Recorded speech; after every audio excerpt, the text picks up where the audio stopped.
Mga kabida, isang magandang oras sa lahat at welcome po sa aking channel. Ito, pag-usapan po natin, ito hong nakakadismaya hong performance po mga kabida, sa mga kandidato ho ng Pangulong Ferdinand Bongbong Marcos dyan po sa Senate, alam naman po natin mga kabida, aside ho dito sa Alyansa para sa Bagong Pilipinas, may mga kandidato, ito hong si Pangulong Marcos mula sa kanya hong partido, ito pong Partido Federal ng Pilipinas. Sino-sino po itong mga kandidato ho niya, nakabilang ho ng kanyang partido na Partido Federal ng Pilipinas. Ito po, wala pong iba mga kabida, sila Manny Pacquiao, okay? Ito hong si Benhur Abalos at Senator Francis Tolentino, Itong tatlong mga kandidato po, hindi ho natin makikita dyan po sa Magic 12, mga kabida. So sad kasi ho, yun nga hindi ho nakapasok po sa Magic 12. Ang pinaka medyo malapit po sa kanila, ito hong si Abalos number 16. Itong si Manny Pacquiao number 18 at ito pong si Senator Francis Tolentino po makabida number 23 po, So ang layo po ang kanila pong agwat, mga kabida, yung kanila pong positioning, Now, bakit po nagkaganito? Bakit ni isa po walang pumasok na mga kandidato po ng Pangulo dyan po sa Senate, Isa lang po yung rason po mga kabida. Wala na pong kakayahan ng Pangulo na maipanalo yung kanya hong mga kandidato, In short, hindi na po pinagkakatiwalaan po ang Pangulo ng Pilipinas, mga kabida ng taong bayan. Kasi malinaw naman po kung totoo na hanggang ngayon ay may tiwala pa ang taong bayan po sa kanya, sana yung tatlong kanyahong mga kandidato ng kanyahong partido, nasa Magic 12 sana po mga kabida, Ito ngang Alyansa para sa Bagong Pilipinas, 5 kandidato lang ho ang pumasok, Hindi ho lahat. Kung tutuusin po natin, kung maalala po ninyo mga kabida, para hong nagyabang itong administrasyong ito na 12-0 daw kanilang target mga kabida sa eleksyon pero hindi po nangyari yung 12-0 po mga kabida kasi unang-una po nalagasan po sila ng dalawang mga kandidato, ito hong si Senator Amy Marcos at Congresswoman Camille Villar, okay, now naging 10 na lang po, okay, so itong 10, 5 po dito mga kabida, napakalayo po sa top 12. Kaya ang nakapasok lang po, ito pong si Erwin Tulfo, si Tito Soto, si Panfilo Lacson, mga kabida, Ito pong si Pia Cayetano, at yung panglima po, mga kabida, at ito pong si Senator Lito Lapid, So, 5 kandidato lang po ang pumasok, mga kabida. So hindi mo masasabing solid yung endorsement po ng Pangulong Ferdinand Bongbong Marcos kasi unang-una po, itong mga kandidatong ito ay mga kilalang-kilala na po ito, Hindi na po kailangan po ng endorsement. Kahit yung kanilang sariling pangalan po ay pasok na po 'yan, Swak na po sa mga tao, mga kabida. Okay? At alam niyo ba, for the first time in history po, mga kabida, wala hong pumasok na mga kandidato po ng administrasyon, okay? Partikular na po, kandidato po ng partido ng Pangulo dyan po sa Senado, mga kabida. Okay? Isang indikasyon po yan, na wala na talaga, okay? Hindi na po effective ang Pangulo sa kanya hong endorsement. Tingnan yung nangyari po kay Gwen Garcia, Inendorso po ng Pangulo. Diba? Tinalo lang po ni Pambari 4, Si Pambari 4 po ay bago po yan, sa larangan po ng politika po, mga kabida. Yung nag-endorso po sa kanya, ito pong si Vice President Sara Duterte. Mas effective pa po, yung endorsement po ni VP Sara kumpara po kay Pangulong Ferdinand Bongbong Marcos, Ito hong si Kimbo. Ano nangyari po kay Kimbo? Inendorso din ng Pangulo, Okay? Talo po sa Marikina. Oh. So, meaning, walang clout na po, ano? Si Pangulong Ferdinand Bongbong Marcos. Kasi hindi ho niya kayang maipanalo yung kanyang mga sariling kandidato po. Kandidato ng kanyang partido. Nakakalungkot po mga kabida, no? Kasi kung titingnan po natin yung lumabas na survey ng Okta Research, ano? Na napakataas yung trust ratings po ng Pangulo.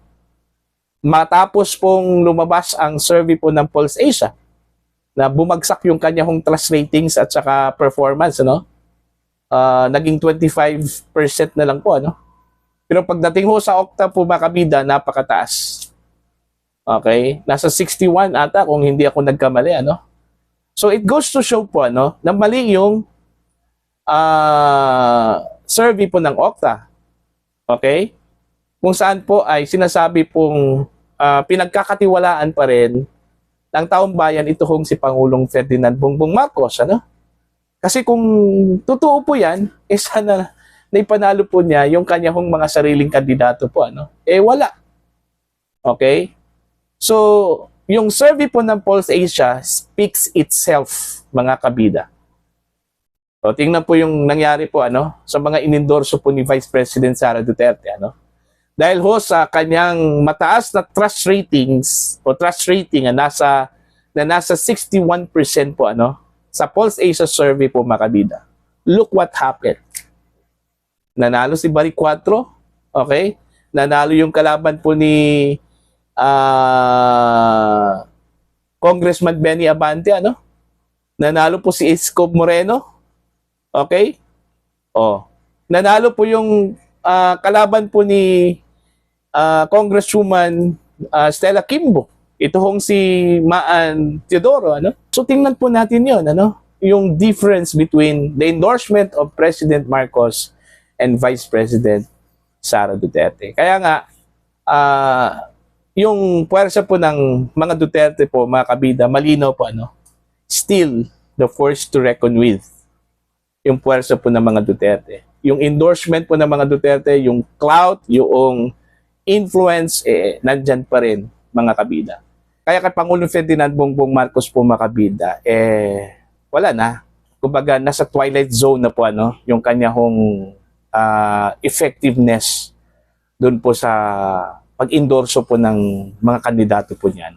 Alam nyo, by 2027, 2026 or 27, so most likely magiging lame duck president na po ito, Kasi patapos na po yung kanyang term, Ganyan talaga 'yan, Pag patapos na po yung term, usually magiging lame duck na po yung presidente na 'yan. Kumbaga, mawawala na po yung kanyang influence. Kasi wala na pong silbi yun. Kasi hindi na po siya kandidato, sa susunod na eleksyon. So, maghanap yung mga politiko ngayon ng mga kandidato na posibleng o may potential pong manalo sa 2028 presidential election po. At doon na naman po yung mga politiko na yon, mga kabida, pupunta. Ganyan talaga yung politika, Okay, kung sino yung tingin po nila na makakatulong po sa kanila, bitbitin po sila, mga kabida, doon po sila, Yan po yung nature po ng politika sa Pilipinas. Okay? Kumbaga, mula sa ganito kataas yung yung influence po ng pangulo nung nagsimula po siya bilang presidente, bigla dahan-dahan bumaba hanggang umabot po sa point ng mga kabida na wala na po, hindi na naging effective yung kanya pong endorsement. Alright? Buti pa nga itong si VP Sara po ngayon kasi yon, lumabas talaga yung kanya pagiging charismatic pa, mga kabida. Tingnan mo yung mga time, yung mga scene na pinupuntahan po ng Vice Presidente. Ang daming mga tao talaga. Pinagkaguluhan talaga ang Vice President, Parang rockstar yung dating, Unlike kay PBBM, you can observe, na iba talaga yung treatment po ng tao, kay Pangulong Marcos at kay Vice President Sara Duterte. Ayun. Again, nakakalungkot po ito, mga kabida, kasi ngayon ko lang po nalaman, na ang isang sitting president ang partido po ng sitting president ay nawalan po ng impluensya, no? Okay? Dahil ho, yung kanilang pong kandidato ay hindi ho nakapasok po sa Senate for the first time. I think history po ito ng Senado po mga kabida. Kasi usually, pag sitting president ka, yung influence mo talaga mga kabida is mataas. Okay? So kahit papano, kahit isa o dalawa, tatlo, meron kang mga kandidato dyan po sa Senate na mananalo po.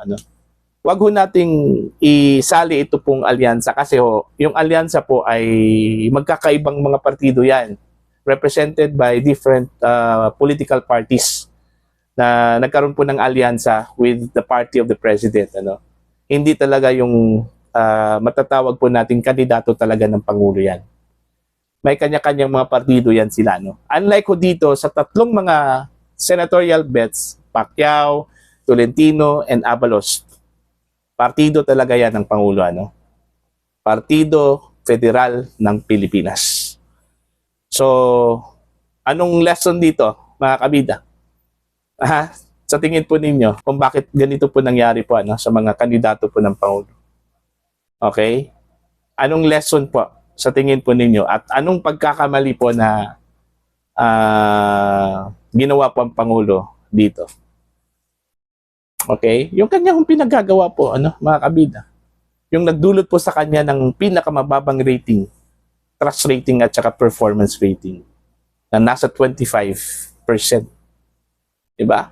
Mismo sa sarili po ng Pangulo, hindi ho niya kayang ibenta po, mga kabida. How much more dun po sa kanyang mga kandidato, Nung lumabas po, mga kabida, yung survey po ng PulseAsia, nangamba na po yung mga kandidato po ng alyansa. In fact, may mga balita po na nagkanya-kanya na lang po, umalis itong si Amy Marcos, umalis po itong si Camille Villar, at may balita po that time na si Manny Pacquiao aalis daw. Okay, si Tolentino aalis daw, pero wala eh. Okay? So, yun po. Nakakalungkot po again mga kabida, hindi man sa kinukutsa po natin ng Pangulo kundi nalulungkot lang po tayo kasi dapat sa ganitong panahon halfway sa kanyang termino, mga kabida, mataas pa rin sana yung kanyang trust ratings, meaning yung pagtitiwala po ng taong bayan, pero yun bumaba po, mga kabida. So, vindicated yung PulseAsia survey dito. Malinaw po yan. Vindicated, mga kabida, yung PulseAsia survey. So, para po sa inyo, ano po ang inyong pananaw at opinion ho dito, mga kabida? Please comment down. Sa mga hindi pa po subscribers sa aking channel, please subscribe. Just click the subscribe button, click the notification bell, click all para updated po kayo sa aking mga uploads. Maraming salamat po sa inyo lahat, mga kabida.